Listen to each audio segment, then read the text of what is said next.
কতটা পাঁপড় ভেজেছি।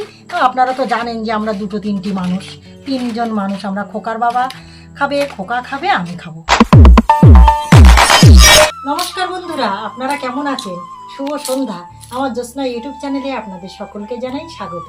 তো বন্ধুরা দেখুন, অনেক দিন ধরে আমার খোকার বাবা শুধু বলছে চপ ভাজো, পাঁপড় ভাজো, কিন্তু আমি রাজি হইনি। আমি বলছি ধুস, এত গরমে আমার ভালো লাগছে না।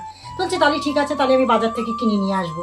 আমি আজকে সন্ধেবেলা বলছি না না, তুমি রাগ করো না, তুমি এক কাজ করো, তুমি বেসন নিয়ে এসো, পাঁপড় নিয়ে এসো আর তেল নিয়ে এসো, আমি বাড়িতে বানাবো। সন্ধ্যায় কিন্তু আমি সব টিফিন কিন্তু বানিয়ে রেডি হয়ে বসে গিয়েছি আপনাদের সঙ্গে শেয়ার করার জন্য। আপনারা তো জানেন আমি যা কিছু করি না কেন, সে রান্না করি আর যেটাই করি না কেন, যা কিছু খাই না কেন, আপনাদের সঙ্গে শেয়ার না করে কিন্তু আমি কিছুই করি না, কিছুই খাই না। ওই জন্য কিন্তু আমি আগে কিন্তু সব বানিয়েছি, বানানোর পরে কিন্তু আপনাদের সঙ্গে শেয়ার করার পরে আমি কিন্তু খোকাকে খেতে দেবো, খোকার বাবাকে খেতে দেবো, আমি খাবো। ওই জন্য কিন্তু আপনাদের সঙ্গে আগে আমি শেয়ার করতে বসে গিয়েছি। তা দেখুন বন্ধুরা, এই পাঁপড়গুলো কিন্তু ভেজেছি। দেখুন কতটা পাঁপড় ভেজেছি। তো আপনারা তো জানেন যে আমরা দুটো তিনটি মানুষ, তিনজন মানুষ। আমরা খোকার বাবা খাবে, খোকা খাবে, আমি খাবো। তাহলে কতটা পাঁপড় ভেজেছি।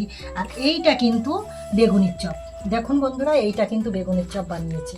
কপিস বানিয়েছি বলতে পারছি না, গুনিনি অবশ্য, গুনলে বোঝা যাবে। 1 2 3 4 5 6 7 8 9 10 আর ছোটো টোটো আছে 12-13 পিস হবে বানিয়েছি। এইবার দেখা যাচ্ছে এটা কি জানেন বন্ধুরা, এটা কিন্তু আলুর চপ। এটা কিন্তু দেখা যাচ্ছে আলু পিস পিস করে কেটে নিয়ে কিন্তু আমি চপটা বানিয়েছি।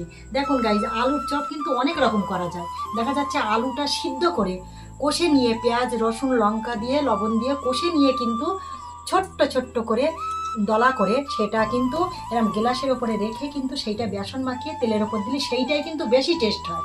কিন্তু অতটা করার আমার টাইম নেই, সময় নেই বন্ধুরা। কি বলবো আপনাদের সঙ্গে, গরমে আপনারা তো বুঝতেই পারছেন যে আপনাদের সঙ্গে শেয়ার করছি। দেখুন কি অবস্থা, মানে গাটা মুখ টুক ঘেমে একদম, শাড়ি টাড়ি ঘেমে একদম, মানে কি অবস্থা হয়ে আছে।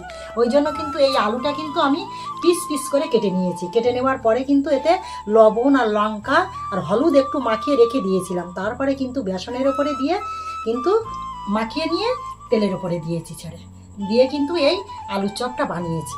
বন্ধুরা দেখুন, এই এটা আলুর চপ, এটা বেগুনির চপ আর এটা পাঁপড়। এখন সন্ধ্যায় টিফিন, একদম স্পেশাল টিফিন। আপনারা তো জানেন যে এবারে বেগুনির চপ আলুর চপ মানে কি, সবাই কিন্তু চপটাই পছন্দ করে। এখন দেখবেন বেশি অংশ মানুষ কিন্তু মিষ্টি খুব একটা মানুষ পছন্দ করে না, কেউ খেতে চায় না মিষ্টি। এখন কিন্তু চপ ভাজাভুজোর দিকেই কিন্তু সবারই নজর, সে আমার হোক অন্য কারোর হোক, প্রত্যেকের। তা বন্ধুরা আপনাদের সঙ্গে আর কি বলবো, মেলা কিছু বলবো না। আপনারা তো দেখছেন যে মানে সন্ধ্যার টিফিন আমি কি কি বানিয়েছি। যদি আপনাদের ভিডিওটি পছন্দ হয়ে থাকে, ভালো লাগে, তাহলে অবশ্যই লাইক কমেন্ট শেয়ার করবেন। আর অবশ্যই কমেন্টে জানাবেন যে আমার আলুর চপটা কেমন হয়েছে, বেগুনির চপটা কেমন হয়েছে, পাঁপড়গুলো কেমন হয়েছে, জানাবেন কিন্তু অবশ্যই। একটা লাইক করে দেবেন, তাহলে পরবর্তী ভিডিও অবশ্যই দেখা হবে। এখন তাহলে আসি।